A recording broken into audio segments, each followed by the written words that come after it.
Assalamu alaikum. Dear students of Standard 9, welcome back to my physics class after the Puja vacation. How are you? Hope you all are fine by the grace of Almighty Allah. I am also fine. So let's start the class.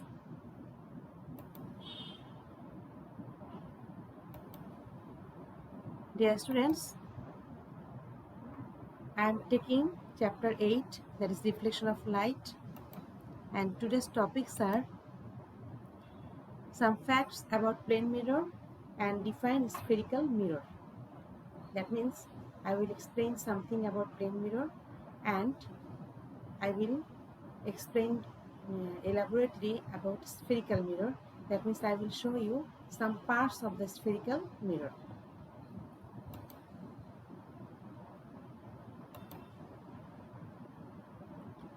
About plane mirror, we have learned something in my previous content.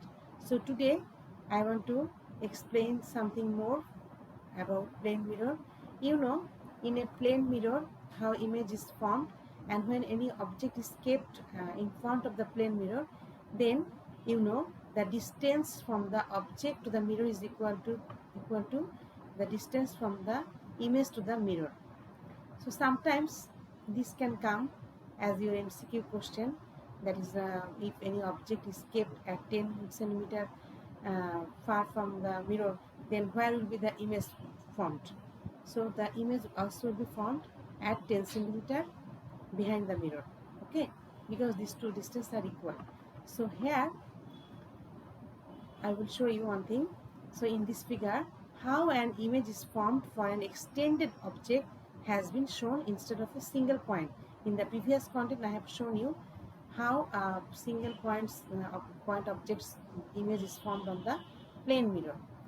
So look here, xy is an extended object. So light coming from point x and point y are reflected from the mirror and form a virtual image x prime y prime of the object xy. Okay, that means x prime is the image of x and y prime is the virtual image of y. So look here, from y it is an extended object, but for simplicity we are showing only 2 points. That means we are showing here that light is coming from the point x and from the point y and reflected. Okay, look, from the light incident from the point y and it is reflected to this direction, and from the point x the light is incident at the reflector, that means on the mirror, and it is reflected in this direction. If we extend back these two reflected ray behind the mirror, then we will get the virtual image x prime y prime of the object xy, of the extended object xy. Okay, so here some facts are to be clear for you. That is, in this plane mirror, the image which is created in this plane mirror look equidistant from the mirror. That means both the object and the image will be equidistant from the mirror. That means the distance from the object to the mirror is equal to the distance from the image to the mirror.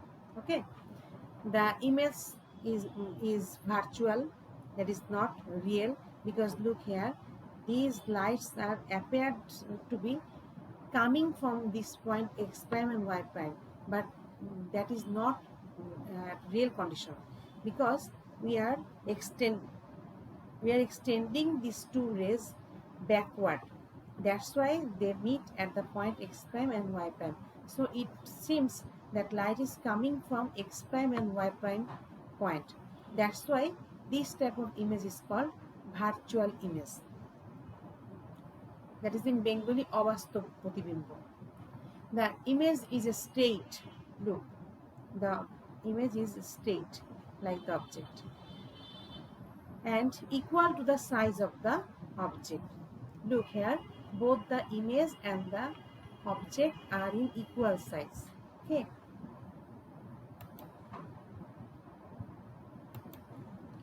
dear student, now I will tell you about one interesting thing, that is kaleidoscope.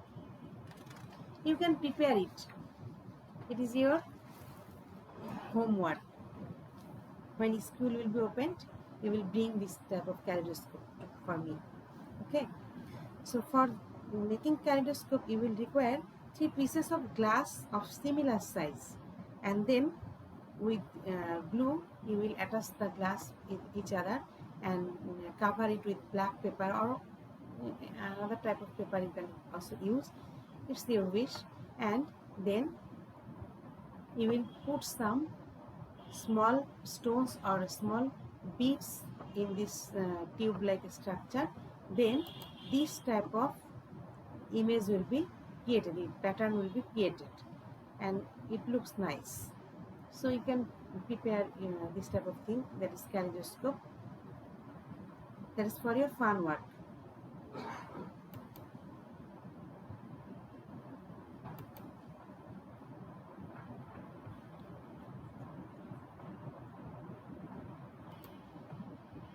Sometimes this type of question can arise in your mind. That is, what is the required length of a mirror to see a full length image?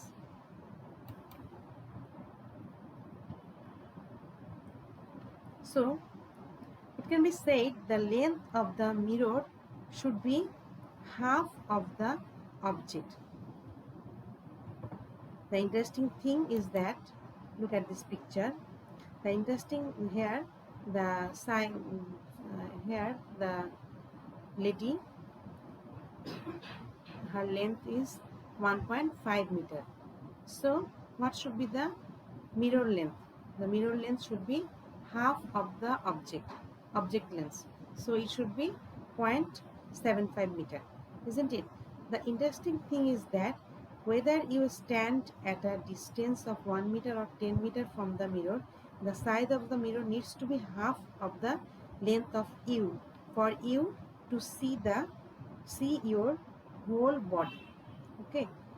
If your mother or father or anyone wants to buy a full length mirror, you may suggest them to buy a half length mirror, because in the half length mirror you can see the image of your full body.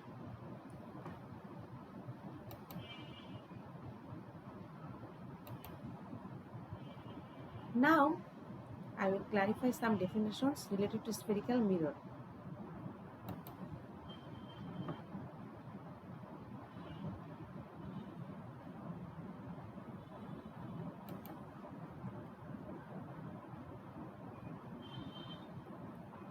At first, pole. Dear student, this pole should be here. It's a mistake. So you will make a correction. So at first, pole. What is pole? The central point of the reflecting surface of a spherical mirror is called the pole of the mirror. Look, you know, a spherical mirror is the part of a sphere. So if we consider this portion as the reflecting surface, then the central point of the reflecting surface of a spherical mirror is called pole of the mirror. So here P is the pole of the mirror. You know about concave and concave surface. So look, this is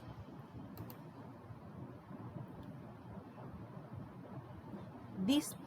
If we look at the mirror from this side, then this is concave portion and the outside is the convex portion.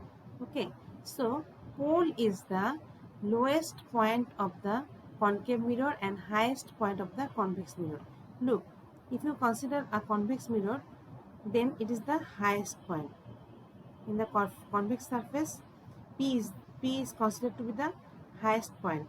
But in case of concave surface is this surface, that is inner. So in this inner position, inner surface, P is the lowest point. So in case of concave surface, the lowest point, or in case of convex surface, the highest point is to be considered as the pole of the spherical mirror. So here P is the pole. Center of curvature. The center of the sphere of which the spherical mirror is a part is called center of curvature of that mirror. So here C is the center of curvature, because you know a spherical mirror is the part of a sphere, so the center of that sphere is called the center of curvature of the mirror. Radius of curvature. The radius of a sphere of which the spherical mirror is a part is called radius of curvature of that mirror. So here PC or MC is the radius of curvature. That means the distance from the center to the any point of the on the spherical surface is the radius of curvature, and which is denoted by small r.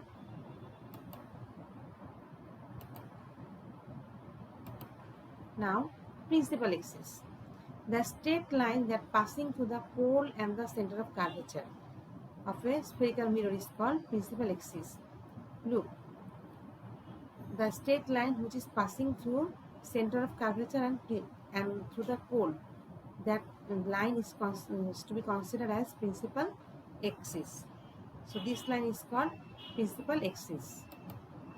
So in this figure, PC is the principal axis. PC is the radius of curvature and also it is the principal axis. Secondary axis. The straight line passing through the center of curvature and any point other than the pole on the reflecting surface. Because you know, if any line goes through the center of curvature and pole, that is considered as principal axis. So secondary axis is that line which is passing through the center of curvature and through any point except the pole. So pole ছাড়া অন্য যে কোনো বিন্দুর মধ্যে দিয়ে যে লাইনটা pass করবে, that is called secondary axis. So here P prime C is the secondary axis. Also MC, also M prime C is also we can call as secondary axis.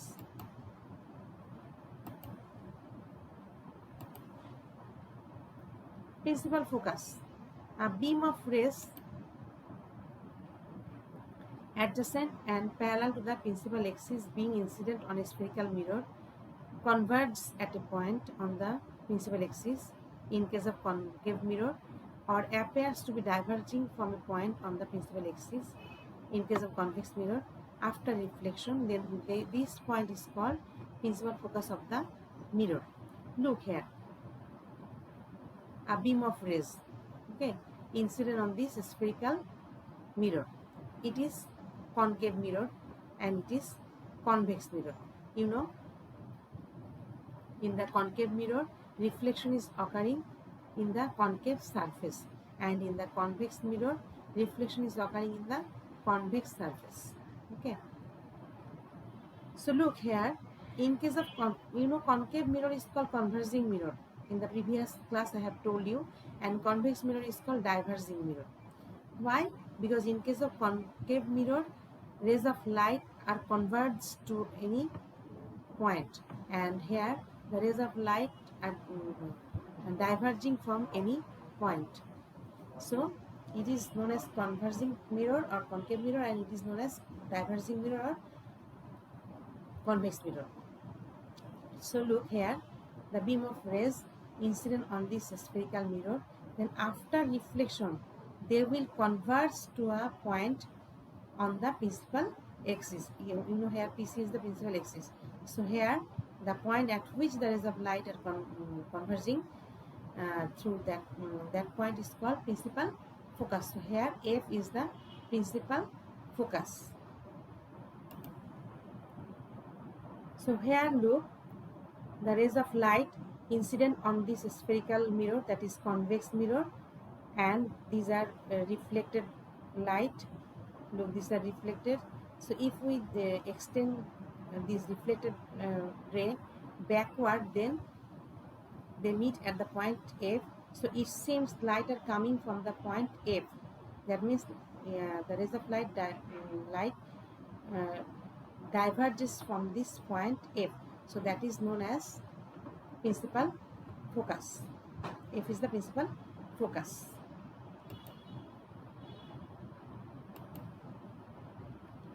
Focal length. Now focal length. The distance between the pole and the principal focus of a spherical mirror is called the focal length of the mirror. Look, from pole to the principal focus, the length is called principal. This length is called focal length, and mathematically it can be shown f equal to r by 2. That is focal length equal to radius of curvature divided by 2. That means focal length is half of the radius of curvature. You have to remember this thing. Focal length is half of the radius of curvature, and while doing mathematics you have to use this formula, f equal to r by 2. Focal plane, the plane imagined that passes through the principal focus and perpendicular to the principal axis is called focal plane. So look, if we consider here a plane which is perpendicular to the principal axis and that passes through the principal focus, then that plane is called focal plane. If we consider here any plane.